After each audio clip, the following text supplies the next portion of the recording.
Meanwhile, the scene shifts outside the gate where Manager Wu gathers 7 elite hunters from the association. He remarks that he knows they are no match for Sung Jin Woo, but he is preparing for the worst-case scenario. Suddenly, Manager Wu feels a powerful presence approaching and questions if anyone else is sensing it. Manager Wu wonders where this bone-chilling aura is coming from and describes it as a terrifying storm of mana. Manager Wu then asks if there are any major guilds on standby. One of the hunters informs him that the Hunters Guild is ready to raid. Manager Wu inquires about the 2 S-rank hunters in their guild, and the association member confirms that both Cha Ha-in and Choi Jong-in have agreed to participate in the raid. Manager Wu instructs them to place an emergency request with the Hunters Guild as their cooperation is needed and wonders what Jin Woo is up to this time. Meanwhile, the scene shifts back to Jin Woo and the architect. Jin Woo starts sweating as he realizes he has only 10 minutes to defeat the architect. The architect suddenly reveals 6 hands and charges at Jin Woo with incredible speed. He delivers a powerful punch that Jin Woo blocks with his hands, but the force is too strong and the impact hits Jin Woo's stomach, sending him crashing to the ground. The architect immediately follows up with another attack, but Jin Woo dodges the punch. While dodging, Jin Woo notices the architect using his other hands to try and crush him between them. Jin Woo manages to stop the full force of the attack. The architect is impressed by Jin Woo's strength and comments that Jin Woo is truly exceeding his expectations. Suddenly, the architect delivers a strong punch to Jin Woo's face and gives him a creepy smile. Jin Woo quickly recovers and retaliates with a powerful punch to the architect's face, sending him sliding away. The architect remarks that he is having so much fun fighting a human and admits that he never thought a mere human would be worthy of being his opponent. Jin Woo takes a slow breath and begins to understand the situation. Jin Woo realizes that the architect called him as soon as he leveled up to 101 because the architect likely believed he would not be a match for him. Despite this, Jin Woo remains confident in his strength and tells the architect that he still has many questions to ask. Jin Woo begins by asking why the architect constructed the system and why he chose Jin Woo as his player and what is happening to the world right now. The architect responds that Jin Woo will not get his answers if he kills him and charges at him again. Jin Woo starts dashing away as he realizes that close combat puts him at a disadvantage. Jin Woo attempts to use his commander's authority, but to his surprise, the architect also uses the same skill. The architect questions if Jin Woo is planning to attack from a distance and remarks that it is a futile attempt. Jin Woo quickly realizes that the architect can use the same skills as him and that long-distance attacks are also pointless. The architect then states that it does not matter to him whether Jin Woo kills him or not and reveals that the answers to Jin Woo's questions are already predetermined. The architect grabs multiple weapons using all 8 of his hands, preparing for the next phase of the battle. Then Jin Woo questions how the architect is able to design all of this and how he is capable of granting him so much power. The architect responds that he did not choose Jin Woo and that he is against the idea of choosing him. He explains that he is simply the architect and moderator of the player breeding system and declares that his system design is perfect. Jin Woo realizes there is no time to waste and decides to attack the architect head-on. The architect leaps at Jin Woo and announces that he will go full force for the remaining time. The architect attacks with all his weapons, but Jin Woo dodges the assault, jumps away, and counters. The architect blocks all of Jin Woo's attacks and continues pressing forward. While fighting, Jin Woo notices that all his senses are becoming sharper. Jin Woo feels confident that he can complete the mission. Jin Woo slashes the architect's face and dodges his sword. The architect is shocked and wonders how Jin Woo is able to block all of his attacks even though he is using his full powers. The architect also notices that Jin Woo is growing even stronger. Jin Woo continues his assault, slashing the architect multiple times and slicing off his hands. The architect, visibly surprised, remarks on how Jin Woo is capable of inflicting pain on him even though he is in his fake body. The architect begins to understand why Jin Woo was chosen and starts screaming that Jin Woo is just a human. In desperation, he commands his statues to attack Jin Woo. With only around 3 minutes and 20 seconds left, Jin Woo sprints toward the statues and uses his commander's authority to crash them away and dashes straight at the architect. The statue of God tries to attack, but he dodges it and continues toward the architect, slicing off 2 of his hands. In response, the architect slashes Jin Woo with his sword. Suddenly, Jin Woo notices a tank-type statue and remembers it as the same one from before. Angered, he jumps at it and breaks its head with a powerful strike. Jin Woo immediately turns his attention back to the architect, slashes off his remaining hands and delivers a devastating punch that crashes the architect to the ground. Jin Woo places his S-rank daggers at the architect's throat and the architect admits his defeat and declares that the test is over. Then, The architect mentions that all the answers to Jin Woo's questions are within himself. Jin Woo receives a system notification, instructing him to retrieve the data stored in his memory. Confused by the notification, Jin Woo hesitates but eventually accepts the memory retrieval. The system confirms that the data has been successfully retrieved and a flash of light appears before him. Jin Woo finds himself transported into a different world and is shocked to see a massive number of magic beasts. All the magic beasts are looking up and Jin Woo wonders what they are staring at. He turns around and is stunned to see countless gates in a purple sky. Realizing that this is not Earth, Jin Woo begins to worry and thinks about what would happen if all the magic beasts broke out at once and concludes that humans would not stand a chance. However, Jin Woo notices that the magic beasts are not after humans. Suddenly, one of the gates breaks open and a large group of silver soldiers emerges from it. Jin Woo quickly realizes that a war is about to begin. All the magic beasts rally together to fight the silver soldiers. The sounds of weapons clashing fill the air as pools of blood stain the battlefield. The war cries of the beasts turn into screams of agony as the silver soldiers dominate the battlefield with their overwhelming power. Just as the end seems near for the beasts, the silver soldiers suddenly stop one by one as Ashbourne appears. Ashbourne raises all the dead magic beasts as shadows using shadow extraction and enhances their stats with Monarch's domain. Jin Woo recognizes the skills being used and questions if Ashbourne is the Monarch of Shadows. He observes that the magic beasts who sacrifice their lives on the battlefield do not meet their end in death. Instead, they gain immortality as Ashbourne creates an army that will never die. Their blood grows dark and dense as they find newfound strength. Jin Woo watches Ashbourne summoning a massive number of shadows and comments that he is nothing compared to him. The fallen beasts rise as shadows and storm toward the silver soldiers, slashing through them. The black and silver armies become entangled in a fierce battle as explosions erupt and the ground shakes beneath them. Jin Woo remarks that the silver soldiers should have won the battle by a landslide. But the appearance of a single individual has completely turned the tide of the war. Ashbourne charges at the silver soldiers and slashes through them in seconds. His horse gallops at incredible speed as Ashbourne uses commander's authority to crush the silver soldiers. Jin Woo is shocked to see Ashbourne using another one of his skills. The shadow soldiers repeat the cycle of death and revival to wipe out their enemies. Wherever the Monarch of Shadows goes, a trail of destruction follows and victory seems imminent for him. That is until they show up. Suddenly, the scene shifts back to the double dungeon where hunters have gathered to help Jin Woo. Choi Jong-in questions if Manager Woo is certain that Jin Woo is inside and remarks that he is sensing an immense amount of mana. Manager Woo confirms that he is sure of it. Sicha Harin, feeling the mana, comments that the energy coming from inside does not belong to Jin Woo, and wonders who it could be and expresses her determination to finally witness the double dungeon. She decides to help Jin Woo as she feels indebted to him for his help during the Jeju Island raid. Manager Woo recalls Jin Woo mentioning that he was not the one to clear the double dungeon before, and wonders why Jin Woo has returned and remarks that this cannot be a coincidence. As they open the door, Choi Jong-in is shocked to see the entire place completely wrecked and filled with statues. Manager Woo, seeing the scene, remarks that the stone sculptures and the statue of God actually exist. The architect notices their presence and with a creepy smile comments that he did not invite all of them. He calls their arrival an unexpected surprise. Everyone is stunned as they hear the architect speak in human language. The architect commands them to be silent as he declares that the king is in his slumber. The hunters notices Jin Woo frozen in place and wonders what he is doing there. To their horror, the architect suddenly slices one of the hunters in half. Cha Harin is shocked by the architect's speech and the architect confidently declares that all these strong humans will make excellent first offerings to the king. Meanwhile, the scene shifts back to Jin Woo's memories where Ashbourne looks into the sky and sees another portal. Suddenly, the portal cracks open and a large number of demons emerge from it. The demons belong to various clans and Jin Woo notices the Ri-Dairu clan among them.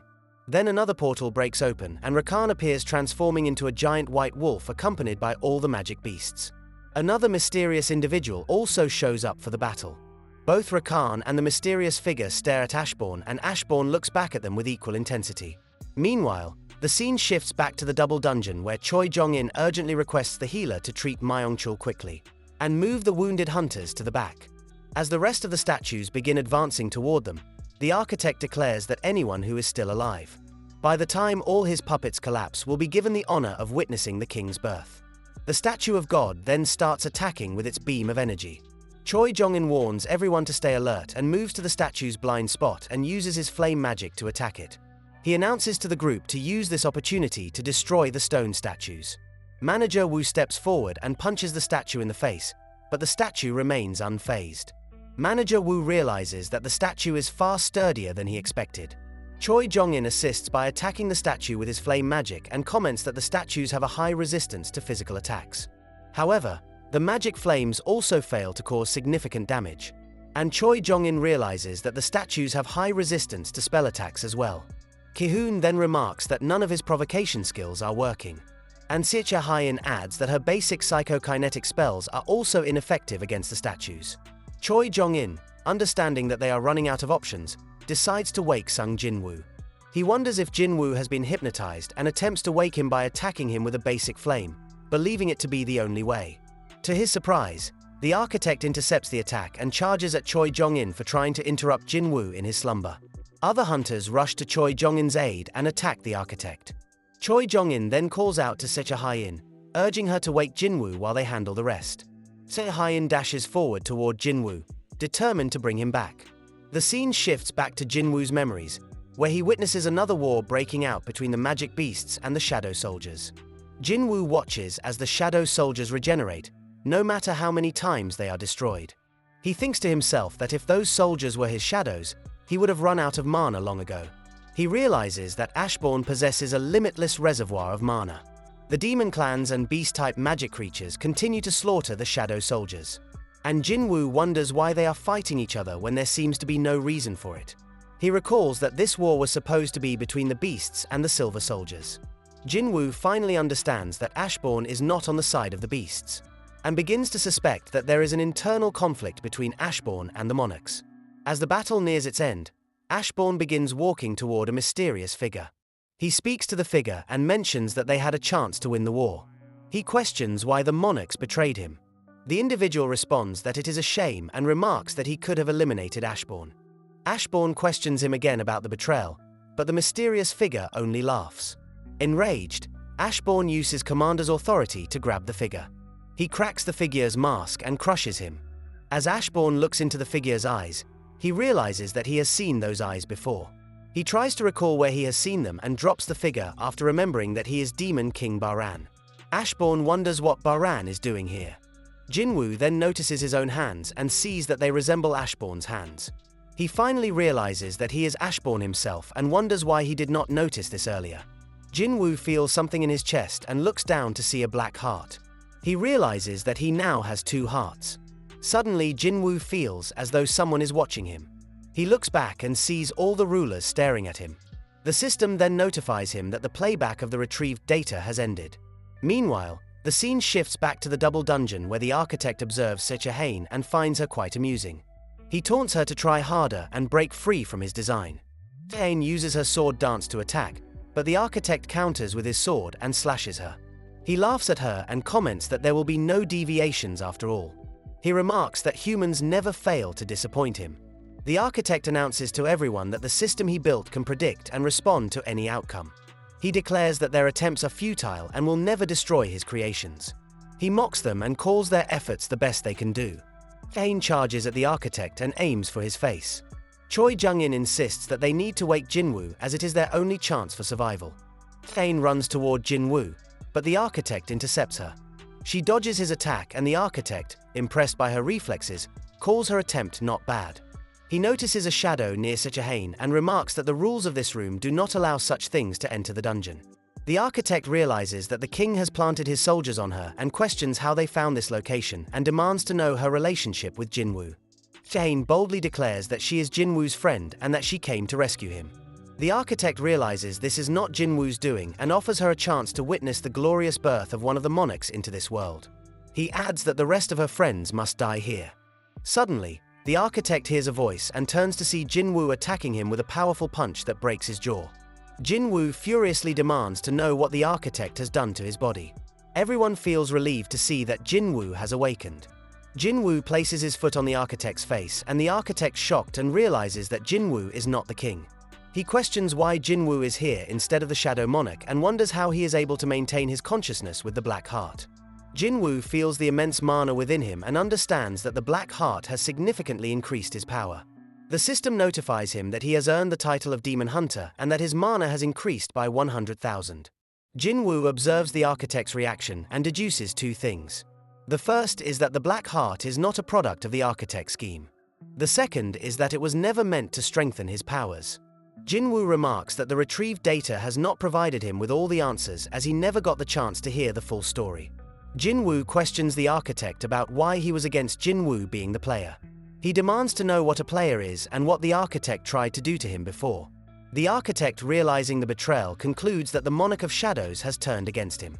He questions why Ashbourne did this and remarks that the other monarchs will not let him get away with it. Jinwoo brings out his daggers and warns the architect to answer his questions. The architect laughs and comments that Jinwoo is an unpredictable person and admits that he now understands why Jinwoo was chosen. Suddenly, the remaining statues with musical instruments which had not been attacking before begin to move. The architect confidently declares that if he dies, no one will be able to stop his statues. Jinwoo unfazed questions what will happen if he kills both the architect and his statues. The architect, shocked, warns Jinwoo that he is the architect of the system and that if Jinwoo kills him, he will revert to being an E-rank hunter. Jinwoo smirks at the threat and remarks that he has already considered this possibility. He confidently states that the system will not fall apart just because its creator dies. The architect attempts to manually override the system, but to his shock, the system rejects his admin access. He wonders why the system is denying him control. Jinwoo, recalling his memories, remarks that he once thought the system was using him, but now he has decided to use the system instead. He declares that he will swallow the entire system. Jinwoo adds that he is fortunate the system's design is full of flaws and proceeds to kill the architect with multiple attacks at once. As the architect dies, he makes a final prediction. He warns that when the pillars of fire supporting the skies are erected, an unavoidable death will come for Jinwoo. Jinwoo looks back at the architect and calmly responds that, so be it. Meanwhile, the scene shifts back to the outside of the gate where everyone is waiting for the hunters to return. One of the Courage Guild hunters remarks that it has been over an hour since the Hunters Guild went inside and wonders what is taking them so long. He admits that if their guild had gone inside instead of the Hunters Guild, they would have been completely wiped out. After a few minutes, they see some hunters coming out of the gate. One of the Courage Guild hunters sees how beat up they are and is shocked. He remarks that he cannot believe the elite hunters of the Hunters Guild are in such a state and wonders what could have happened inside a C-rank gate to leave them like this. Manager Wu approaches the Courage Guild hunter and requests his help in transporting the casualties. The Courage Guild member is stunned to hear that there are casualties. Jinwoo steps out of the gate and thinks to himself that the real architect is somewhere else. He reflects on how he got some answers but never expected the architect to stick around long enough to tell him everything. Manager Wu informs Jinwoo that 20 of the highest ranking hunters have died in action. He assures Jinwoo that if a dungeon break had occurred, the damage would have been unimaginable. Manager Wu questions if Jinwoo attempted to clear the double dungeon all by himself. Jinwoo responds that he only intended to report the double dungeon and never expected anyone to come and help him. He adds that he feels responsible for the deaths of the 20 hunters and thanks the Hunters Guild and the surveillance team for ensuring his survival.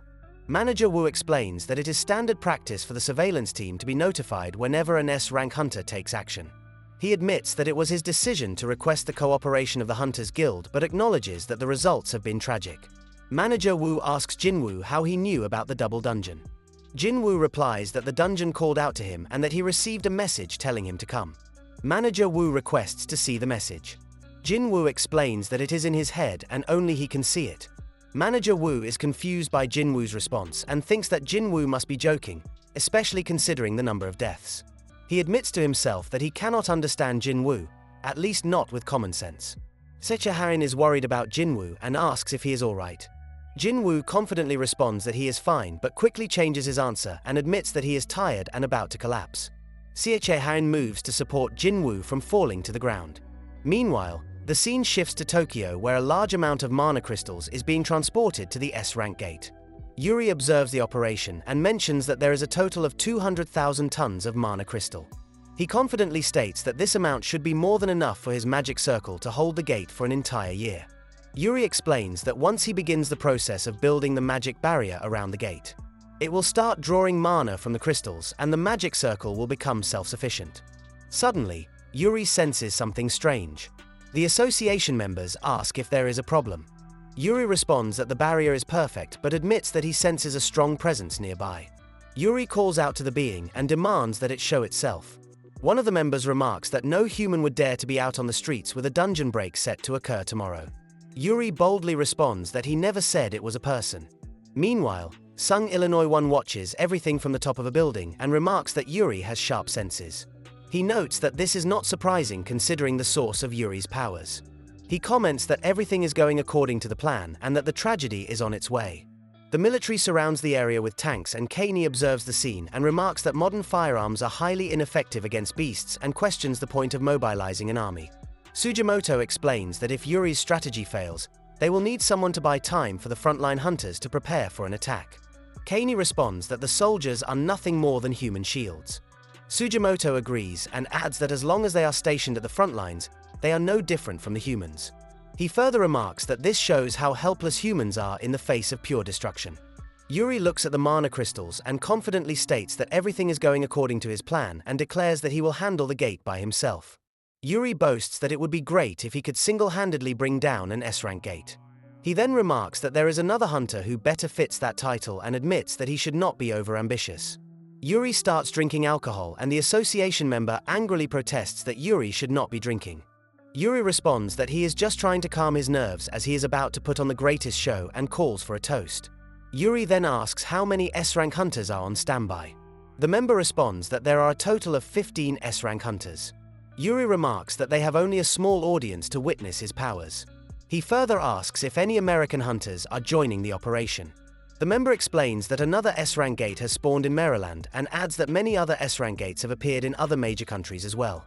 Yuri realizes that all the countries are struggling with a shortage of good hunters. Suddenly, the gate shatters. Meanwhile, the scene shifts back to Jinwoo, who is in a hospital. Jinwoo rushes in to check on him and starts crying as he admits that he was worried Jinwoo had died. Jinwoo asks what happened to him and Jinwoo explains that Jinwoo has been asleep for 3 whole days. Jinwoo is shocked to learn that he has been unconscious for so long. He thinks to himself that he must have built up extreme fatigue from the fight. He realizes that he has not taken a break in a long time. Jinwoo remembers the war shown to him by the architect and finds that he cannot get it out of his head. Suddenly, Jinwoo recalls the S-rank gate that spawned in Tokyo and asks Jinwoo for an update. Jinwoo turns his head to the side with a sad expression. Meanwhile, the scene shifts back to the S-rank gate in Tokyo where everyone is in disbelief as they watch giant magic beasts emerge from the gate. They are shocked to see that these beasts are the same ones that usually appear as bosses for the highest level of A-rank gates. Yuri observes the giant beasts and confidently remarks that this will be an easy task. He uses his barrier magic by drawing mana from the crystals. The giant beast breaks through the barrier with a single hit from its weapon.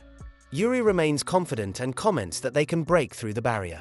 To his surprise, the giant beast grabs the barrier, smashes it, and slices it apart with its weapon.